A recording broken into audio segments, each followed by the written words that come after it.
Donald Trump just won the presidential election. We're speaking the morning after, November 6th. Stocks are up. The S&P 500 is up 2%. The Nasdaq is rallying 2.3%.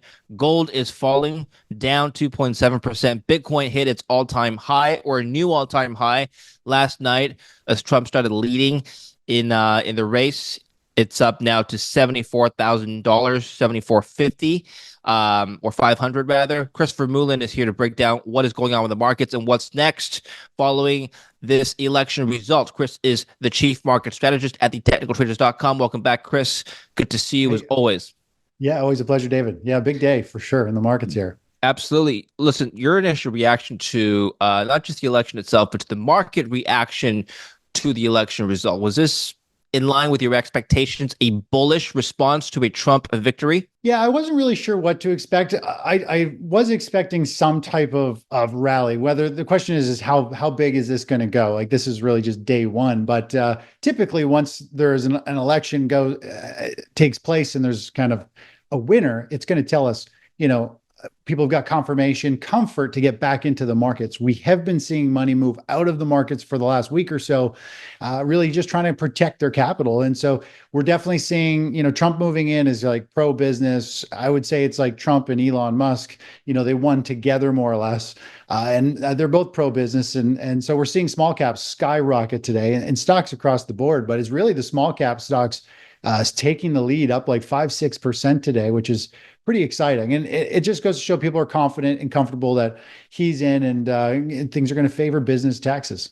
Huge rally in the dollar today. We'll talk about that, and drop in gold corresponding to the rally under the dollar, of course. But I want to talk about the stock market first. People have been telling me for days now that the markets have been pricing in the likelihood of a Trump victory. The betting markets, of course, have been favoring Trump for a number of days now leading up to the election. Bitcoin was inching higher, pointing to perhaps the markets favoring Trump.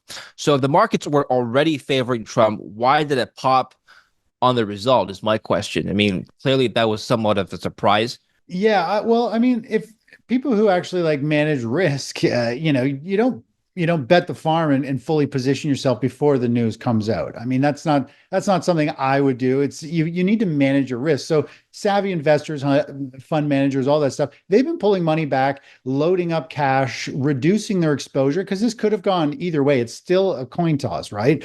So anybody who's actually managing money has been reducing their exposure to lighten their load. And once there's confirmation, okay, this person's in, that means we should have, pro business, we should have things change, and then they're going to put their money into that position. So really people have been pulling money out for weeks, just trimming exposure, and then today it all gets like dumped in at once, creating just this giant pop on news. So it's really just people managing their risks, and that's why we've seen this pull out and the pile in today, the massive pop. I mean, this is obviously affecting so many different things. Like Trump getting in is going to send a ripple effect across. He's talking about pulling troops out, focusing on oil in North America, not overseas, and yields are spiking, and now people are excited. They're risk on. We're seeing money pile into almost every single sector across the board today. Doesn't matter how risky the stock is or Bitcoin, everything is moving. So people are confident and they're comfortable putting their money in. And I really think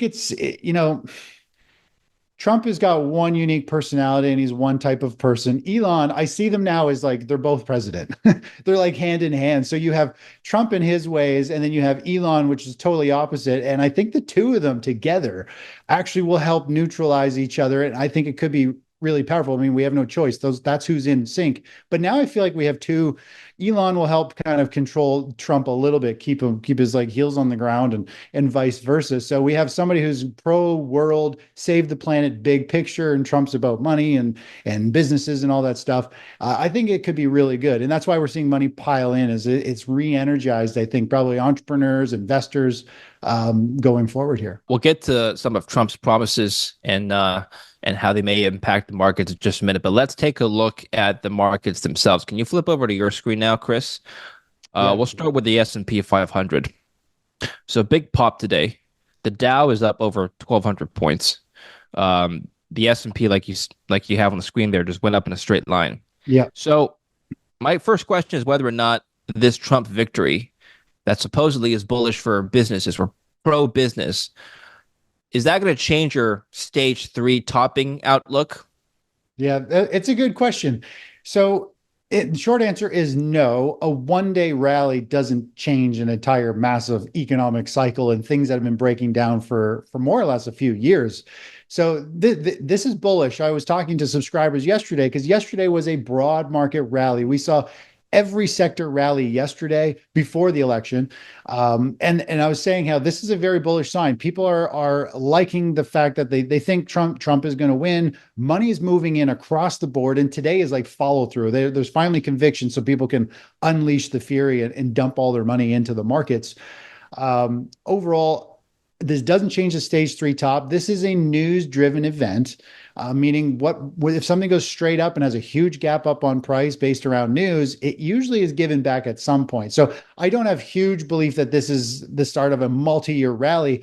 I do think there's potential for like the NASDAQ to rally maybe another 16% from here. So we could see this momentum carry through, push things up, and it would create a euphoric kind of blow off top in the market and then eventually fizzle out. I don't think the big economic cycle that has been slowly unfolding and breaking down based on my analysis is really just going to change on a dime. So that cycle, I still think, has an overlying power to this kind of news driven event right now. But bullish short term, I mean, we've been long the markets for a while, and you have to be bullish this. You have to follow this market higher and follow the money. What would Trump have to do? Keep in mind, now we have a red sweep, by the way. So for the first 2 years, he can pretty much do whatever he wants. What would he have to do to change your mind on this cycle that, according to your analysis, is on the verge of peaking?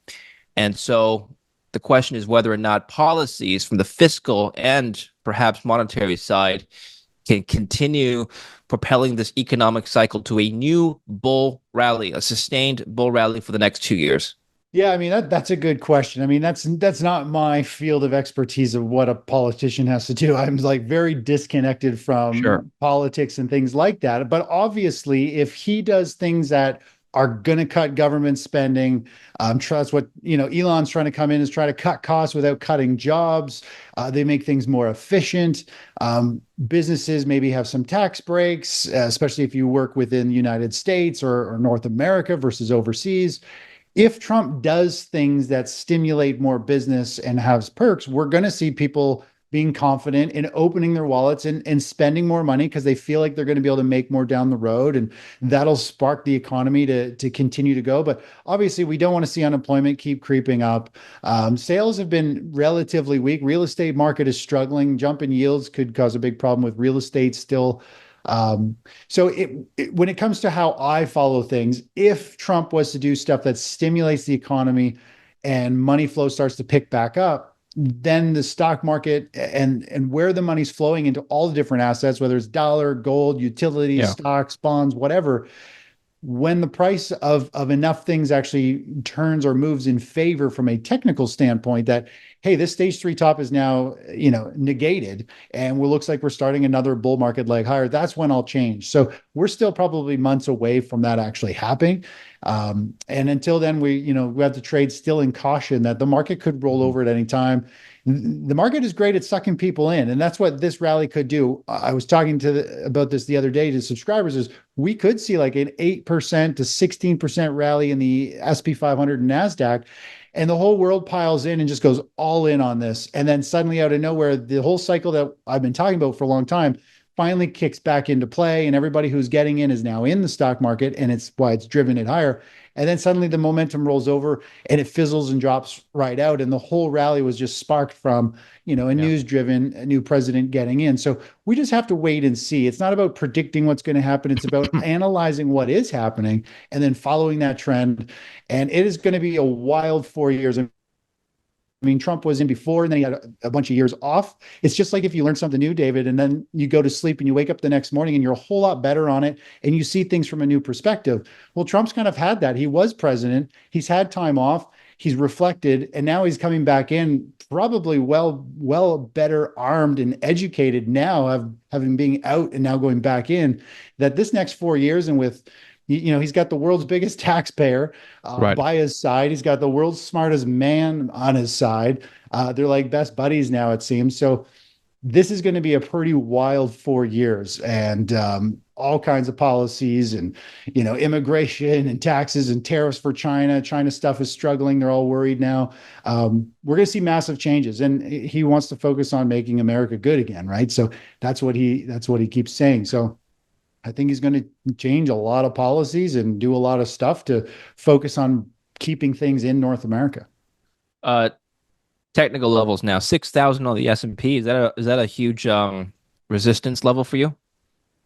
It is a pretty big resistance level. It's a whole number, meaning like a lot of people who look at it say, "Hey, if it hits 6,000, I'm going to pull some profits off the table." If we were to look at like a Fibonacci level, we can look at a few different price points here on the markets. If we were to take a look at this last big run that we saw back last October to this bull flag pattern and carry this forward, it's going to show us potentially where we could see the indexes run. We can also grab another one. Always like to draw a couple of these because it gives me a good idea of where the markets could potentially go. So just based on this level, I think there's potential that we blast through 6,000. I think we go up to about 6,140, somewhere in that range. Now that is based on this rally that we saw back in 2023, this pullback, and then this brings us up to the 618. And typically, if we hit the 618 and have some type of pause and consolidation, we usually run up and hit that 100% level on the chart. So there's still quite a bit of upside potential here. As you can see, it's actually not that far. Technically, it's only like two more of these days away. I don't know if this kind of day will repeat itself, but there is quite a bit of upside potential still in the market based on technicals. And 6,000 will probably be a hiccup, but it's actually really close to where we are. And if this momentum has a bit of legs behind it, then we're just going to blast right through it, I think, until the price kind of exhausts itself. But if we take a quick look at the NASDAQ, because I like to look at the NASDAQ because it is a heavy weight in the markets. And if we kind of zoom back on the NASDAQ, I think one of the key things to look at is when there is a big consolidation, usually if the market is going to continue that trend, so you run up, you have a big pause, and then you have another big run up. And what the market has done in the NASDAQ has put in another massive consolidation, and it hasn't even. So we're very close to the NASDAQ 100 breaking out and starting to run to new all-time highs. And what this has done, that big August sell-off, it's cleansed the market. It has shaken things up, just like we saw back over here. And after this points for that big run. And so this price pattern is pointing to about a 16% run in the NASDAQ, which will obviously move the SP 500. Very big. Technology should kick into high gear again. NVIDIA will be pushing higher. All the money will start to move back into these growth stocks and these explosive plays. So the charts are looking very strong right now, and we gotta be long these equities markets. Can we take a look at the Russell 2000? I like to see what small caps and mid caps are doing on today's news. Yeah, huge rally here. Now that's not surprising to me. What did surprise me is the magnitude of the move. Can we expect small caps to outperform the S&P in the next quarter? Yeah, I kind of feel like I think the small caps will outperform the Nasdaq. The Nasdaq's been like really struggling. The SP 500 has been doing well, Hmm. and the Russell here having a big pop. I think the Russell will do very well, like the SP 500, probably outperform both the Nasdaq and the SP 500. Let's just take a quick look at the monthly chart of the Russell just to get a feel for where we are. We are coming right back up, to kind of a major high. And big question is this going to be a double top? How is this going to play out? But we have definitely been seeing money slowly work itself into the Russell 2000. And of course, now we have news and an event right near top where everybody seems to be bullish, which to me is a contrarian play. I'm while we're long the markets, I do feel like this is like one final thing that pulls equity traders or money into the stock market. Everybody thinks, we've been seeing money pile into all the ARK ETFs, lithium stocks, uranium, a whole bunch of very aggressive type of sectors. In the small caps, to me, is an aggressive group of stocks. And so when we see money piling in hand over fist into these, people like have no fear at all. And typically when there's very low fear, the market is about to put in a top and people are chasing at the top.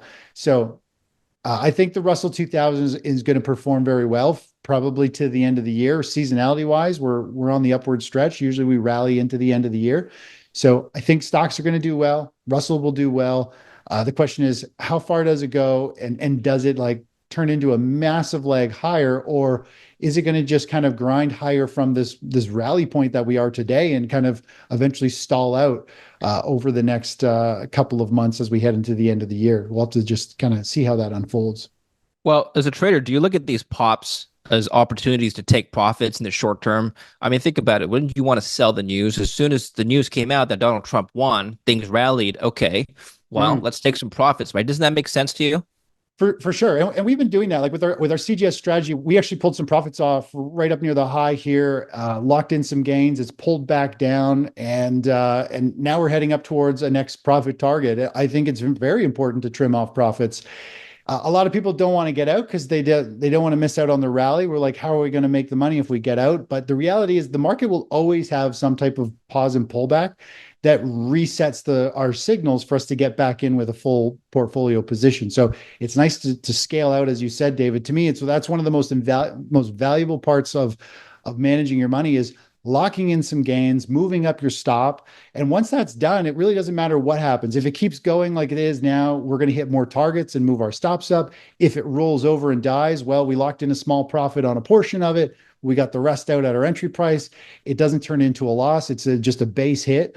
And so trading and investing is, if you want to manage and protect your capital, it's about a whole bunch of one or two base hits. Sometimes you land, some really big trades like we saw from last November. They go up and they post huge gains, but it's all about just consistency. It's not about big hits. And if you're swinging for big gains, you're going to have big losses. And that's just the way it works. So I focus on like, let's hit a bunch of base hits, and the odd time one's just going to keep on rolling, and you're going to get, a nice pop in our portfolio. But we do it so that our money's protected, and our whole strategy going into this election, we've hit profit targets. Our strategy was saying trim, move to cash, reduce exposure, and we did that, reducing some of our equities exposure just to cash. And now we're still in this market riding it higher, but we were able to really gauge and protect how much volatility we're going to have just because we follow the money flow, we follow volatility. And if you have rules in place, as things weaken, you protect your capital, your portfolio. So there's a lot to money management to do it well, and it usually has nothing to do with your emotions, what you think or feel. You actually have to do stuff that almost always feels wrong. You don't want to take profits when there's a big rally like today. You don't want to get out of a losing trade.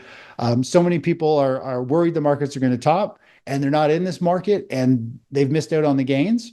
And if you're worried the market's going to top, you don't have a strategy to identify and trade it. If you miss this rally, you don't have a strategy to identify the opportunity and track it.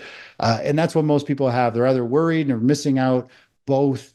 And it really just comes down to being able to identify trends and the strength of these trends. And the market is still very strong. In fact, if you look at our investing, our weekly chart of the SP 500, and you and I talk about this all the time, David. I talk about how you have a falling tide environment.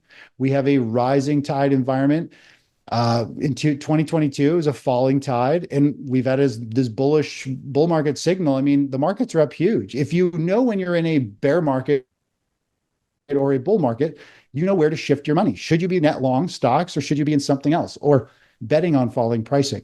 And that's the whole nice thing about, like, it doesn't matter who gets elected for us to make money. It doesn't matter what policy the feds do, because we follow price, and it's identifying the market trends. And it really eliminates all the news. You technically don't need to follow news to follow the charts. The charts are all we need to know, the charts and the money flow, in order to identify this stuff. And the news just sucks you in and gets you emotional. It's entertaining, but it'll get you on the wrong side of the markets. But at what point would you look at these charts and say things are really overbought, technically speaking, and we should start selling? I mean, the market, believe it or not, this whole scenario that we're in right now, these last several months, the underlying technicals are very weak. They're actually very similar, almost identical to what we saw over here before we went. So now we have Trump. kicking the can down the road even more, meaning stocks are pushing higher. He's stimulating, he's got everybody excited. So now this is going to get stretched. I believe stocks are overdone. I think, we could have a big market correction, a financial reset at any point. But we're going to have to see the markets break down. We're going to have to see something like this right over here. We need to see price start to break down. We're going to see money starting to flow back into defensive sectors, potentially like gold or utilities again. We're going to see fear start to rise of the volatility index. We're going to see momentum shift. And so it's going to take months for this to unfold. Like we're not that far away from, or we're pretty far away, many weeks from the market breaking down into a bearish phase. So it really just takes time for these to unfold. And that means we need lower pricing and we need lots of fear and lots of selling volume and money moving away from aggressive stocks like small caps and the ARG ETFs. But right now everybody's dumping money into it. So that tsunami of money flowing in is still going, and you don't want to fight that trend. Okay, Chris, now let's take a look at gold. Gold, as I mentioned earlier in the introduction, had a huge drop, single day drop today, down by more than 2.5% on the back of a stronger dollar. We could talk about the DXY in just a minute, but just taking a look at the gold chart now, Chris, this single day drop is not usual for gold. So same kind of question and logic applies. Would you take the contrarian play here and buy gold? Is this a good buying opportunity for you, Chris? Yeah, that's a good question. So I think gold is putting in a major top. This is definitely a bigger move than normal for gold, but also today, the day we're recording this, is a bigger day for like everything. The Russell 2000 up 6% in one day, so this is definitely a huge day. To me, gold is hitting a major resistance level that you and I have touched on a few times before, David. We're looking back at this super cycle from back in early 2001, where we saw the super cycle start to put in a low, all the way to the 2011 market top or gold top, and then the low back in 2015. If we were to just draw this out, this is a pattern I have been talking about for years. This price level, based on this rally and this pullback, we're looking for gold to rally to about 2100. And then if it pauses and pulls back there, we should go all the way up to 2750.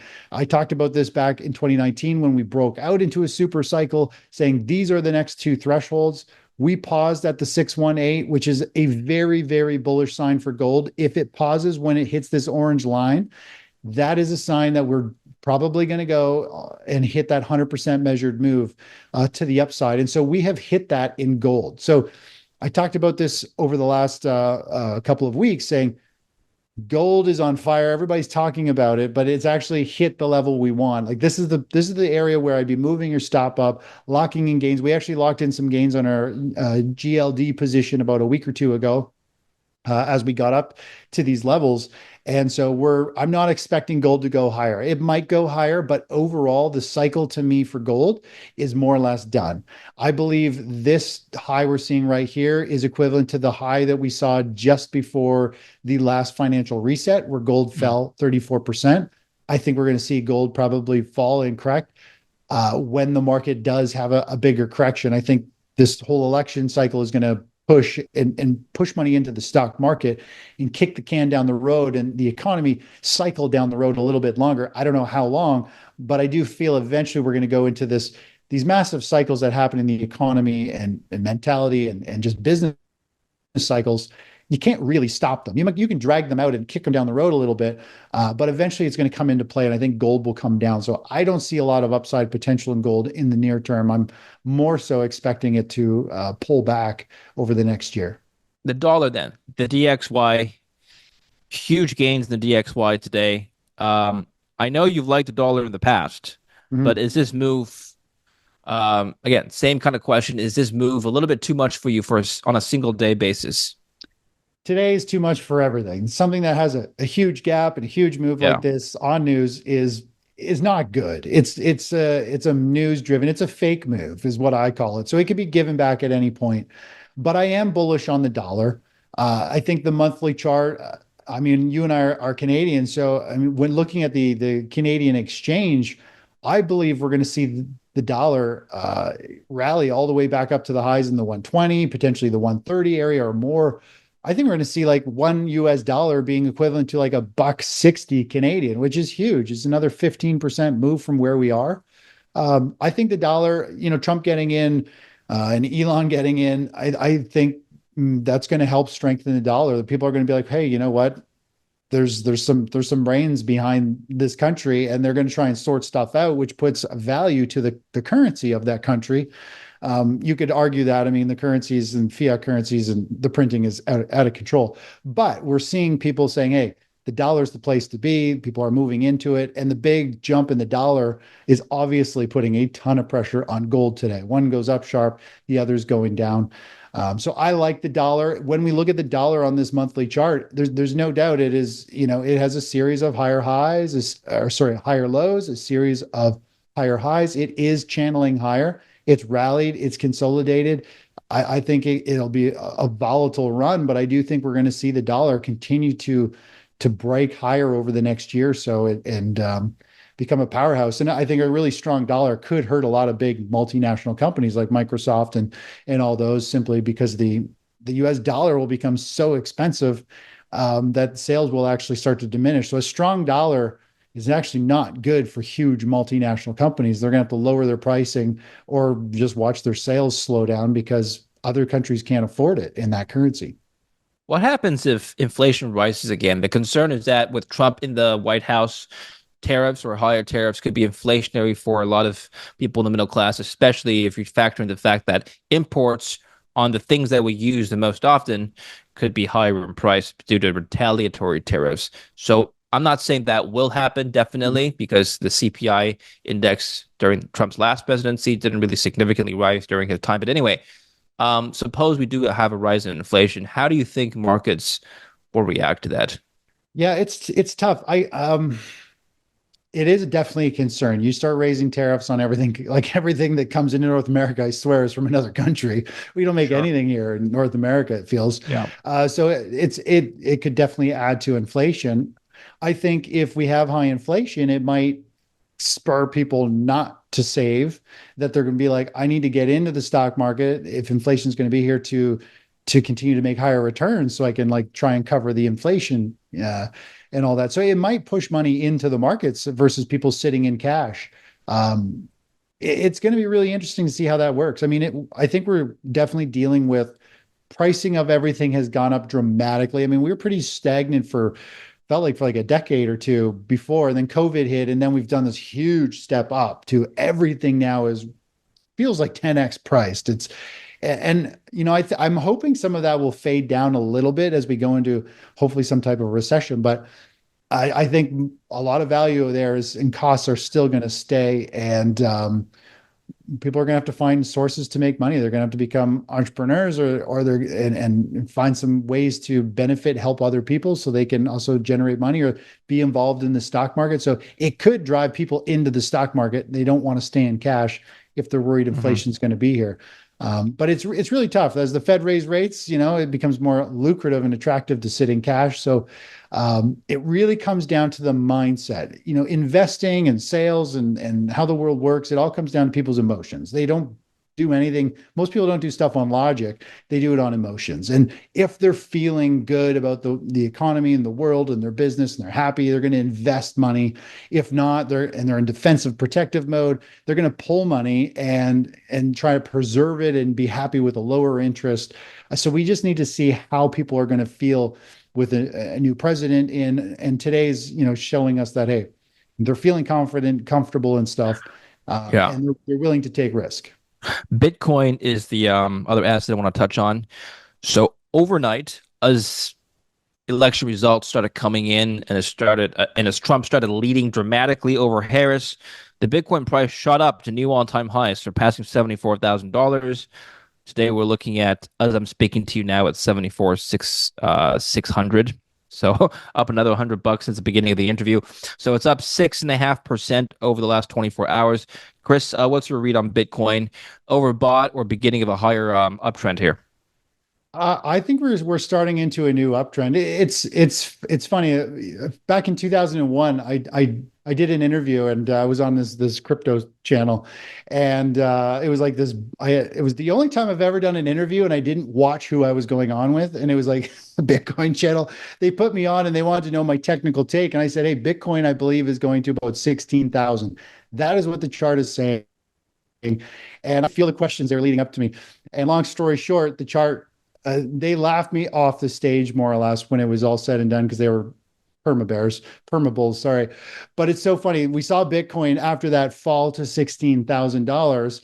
And I haven't been Mm. a favor. I haven't really liked Bitcoin for a long time. And I've been talking to subscribers saying, hey, this is the first time I'm actually really excited about Bitcoin. And just based on this recent rally in this chart pattern, I mean, it shows a very nice move to the upside to about 112, $113,000 per Bitcoin.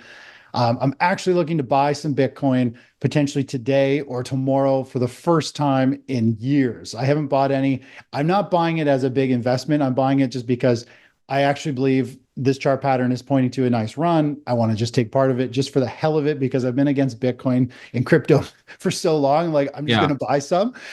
So I am very bullish on. I think we're going to about 90,000 and then 112, 113,000. That's what the charts are pointing to. So I went from super bearish, that unfolded, and now I'm very bullish. And I think Mm-hmm. this could be a very strong rally. I think this could be like this is the daily chart. So we're talking a few months, really. We could be right up at that level. And it's a Okay. fairly decent gain. It's not like the gains people have experienced in the past, but it is a 40, 50% gain, in a short period of time. Okay. In the same time frame, let's finish it off here. In the same time frame that you're projecting a 48% increase in the Bitcoin price, where's the S&P 500 likely to head to? Same time frame.